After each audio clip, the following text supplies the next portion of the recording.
Gamecocks off, but plenty to get to around the ball club. Our buddy Michael Saul's on the beat with State Paper. Will join us coming up in just a little bit. Will Helms has done another fantastic analytical breakdown at Gamecock Central. We'll get into some of that for you.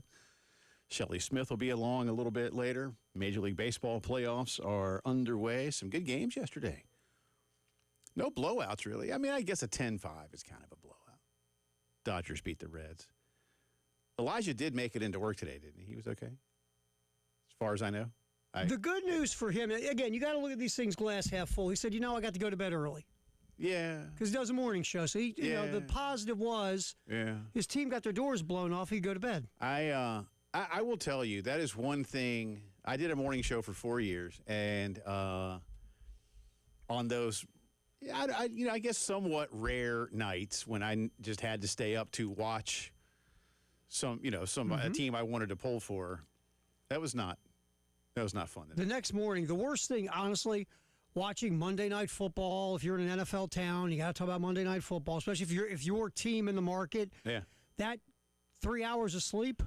Yeah. Not good. Yeah. Mornings. It's yeah, tough. it's tough, man. Tough, it's tough. So but he was at least happy that he could go to bed and get some sleep. Yeah, I guess so. Hey, you got to look at glass half full. Some of us, are positive. Jim. Yankee fans, I'm positive. Yankee fans not happy, but they're never happy. They're not even happy when they win. You know what? Can I throw something at you with that, though? And I get the world we live in. I get pitch counts. I get this, that, and the other, and blah, blah, blah, blah, blah. Yeah, don't take Max Fried out. No, thank you. Yeah, don't take Max Fried out.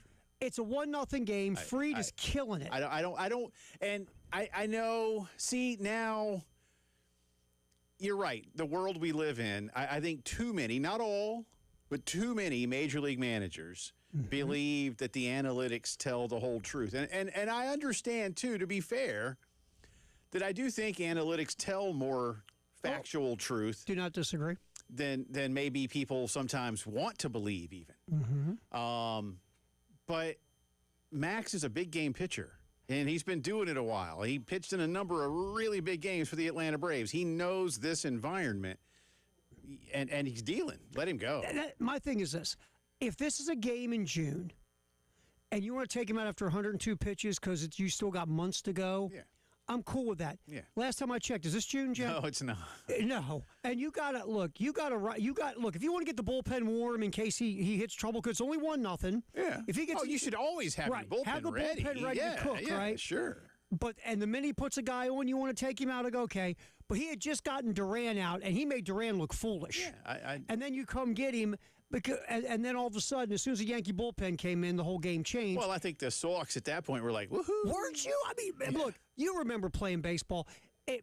If you were going up against a pitcher that you were just having no luck against, and then the other team took him out, you went like this. Yeah, babe, we got a chance now. Yeah. And the Red Sox could do nothing with Fried. And the minute they took Fried out, the whole game changed. And it's just like, wow. Back then, some coaches found a way to skirt rule. I say back then when I played high school ball. We were playing a school from Spartanburg, and they had one kid who was dynamite, and they had nobody else. And so he pitched the first game. We had played a doubleheader with him one day. He comes in, he's dealing, and he wins the first game. And I guess, I don't know, I forget. I thought it was an innings thing. Anyway, we're crushing the next guy. Mm-hmm. Just crushing him. Right. And they bring the other guy. And my coach, complains to the umps, and, one thing leave. Anyway, we won the second game, but so it was sort of the reverse. But I remember another time playing the same team, and the coach tried to when he had to take him out, and we were like, so I do. But anyway, sorry for the Yankee fans out there. Maybe you'll win tonight and even the series. Cleveland and Detroit are playing right now. I'll update you on that one in a bit. We do have a lot of Carolina football to get to throughout the afternoon, but I am going to start with the big news from this morning, and that is, if you have not yet heard, and by now I imagine you have, Brian Snitker will not return as the manager of the Atlanta Braves. He is the third winningest manager in Braves franchise history, won more than 800 games. In fact, won his 800th game just a few weeks ago and ended up with 811. He'll be 70 in a couple of weeks, and there had been a lot of talk of late about exactly what his future looked like. He was basically, as soon as the season ended, his contract ended. So, for all practical purposes, he was out of a job on Sunday afternoon when the Braves beat the Pirates. He did big things, and he did big things at a time when he was not really expected to. Took over for Freddie Gonzalez in the spring of 2016, was the interim throughout the year. The players loved him, and really led by Freddie Freeman, the team lobbied to keep Snit. They gave him a one-year deal with a team option. And after that 2017 season, all the ball club, the players would listen. We love him. He gets us. We get him. And until this season, after that, the Braves didn't miss the playoffs. And obviously, they won the World Series in 2021. It's a big deal, Terry. Because the Braves, and I know I'm a big fan, and I told you this morning.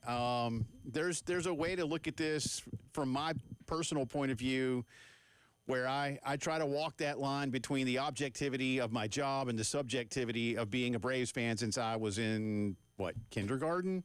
So part of me really understands that the Braves like to hire from within.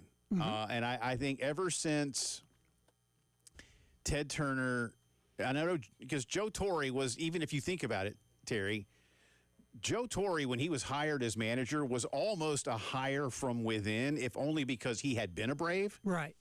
Now, he had not been a Brave when Ted Turner bought the team in the late 70s, but he knew the organization, and he's admitted in his life, I shouldn't have fired Joe Torre. Probably shouldn't have fired Bobby Cox either, but he fired them both, right?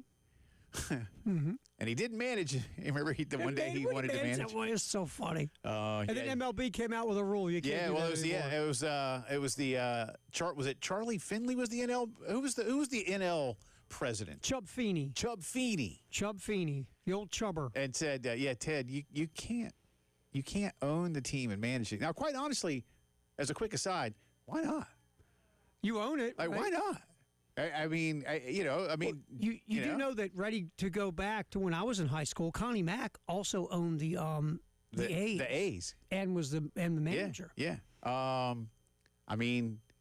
Didn't Al Davis coach the Raiders as the owner? As the owner? I guess MLB frowns upon having the owner as the manager, maybe for some kind of am I right in saying that Paul Brown did he coach the Bengals? He was also the owner of the Bengals, and I believe the coach in the early days of the Bengals. And George Halas coached the Bears. Well, remember, he was one of the original owners of the Bears, and the coach. Anyway, I don't know why you can't.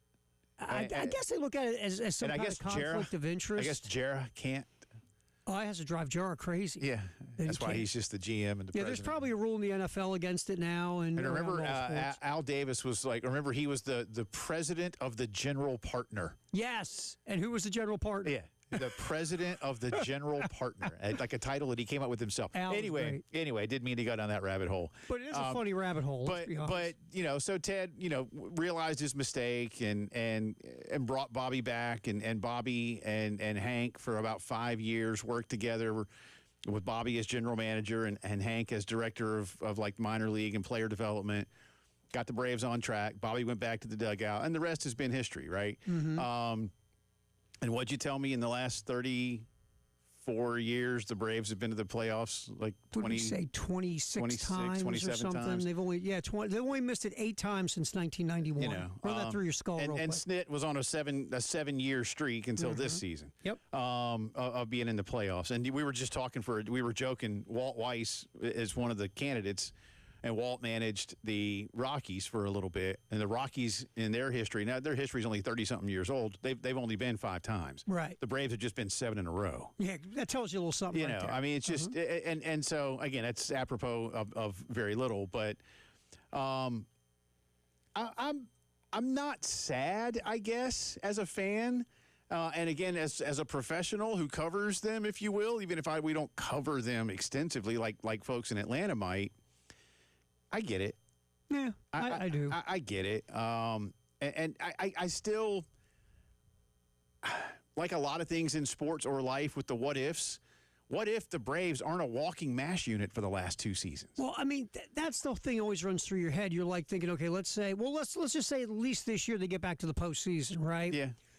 And then what happens at the end? Does this still go down? I don't know. But you make a good point. The way this has gone the last 2 years, and most of it has been injuries, which is Snit injuring these guys? Right, yeah. I don't think he's taking a hammer at anybody. He sneaks up to all their houses at night. Watch this. Watch this injury. I got a new one. This is cool.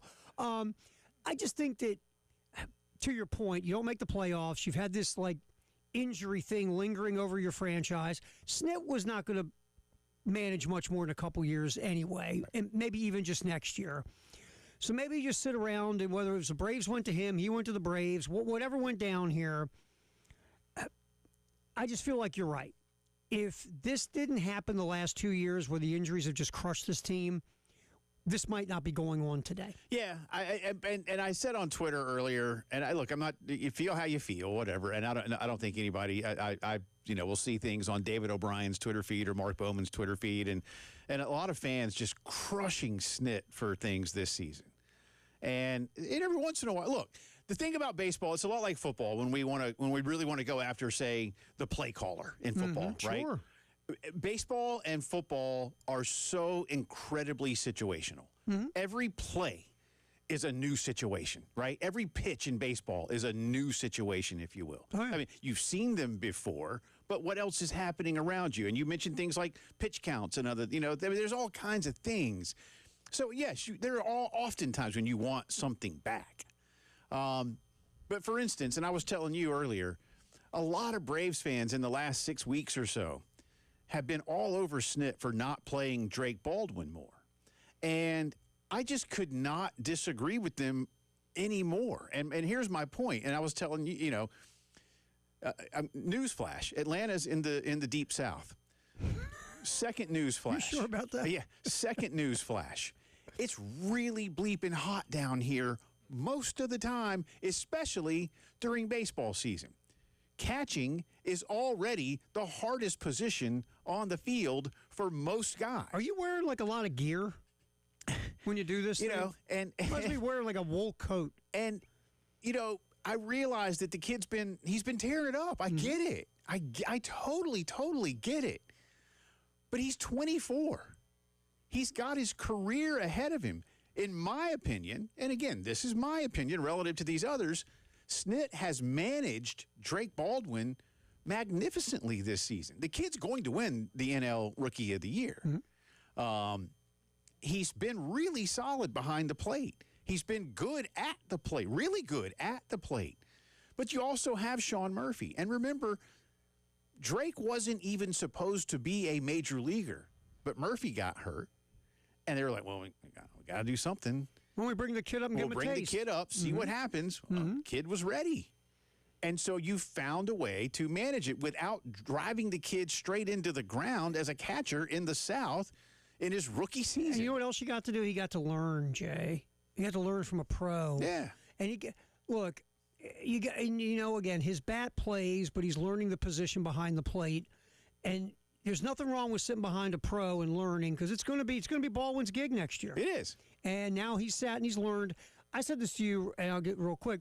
When you and I grew up, we watched rookies be slow played. Whether it's a pitcher, all starting pitchers started in long relief and worked their way in the rotations. Rookie catchers would start X amount of games through a season and then step in when they were ready the following year. Lee May mentored Eddie Murray. I mean, we've gotten away from everybody wants it now. Yeah. If a guy's a good week, he's a superstar and put him in the line. Yeah.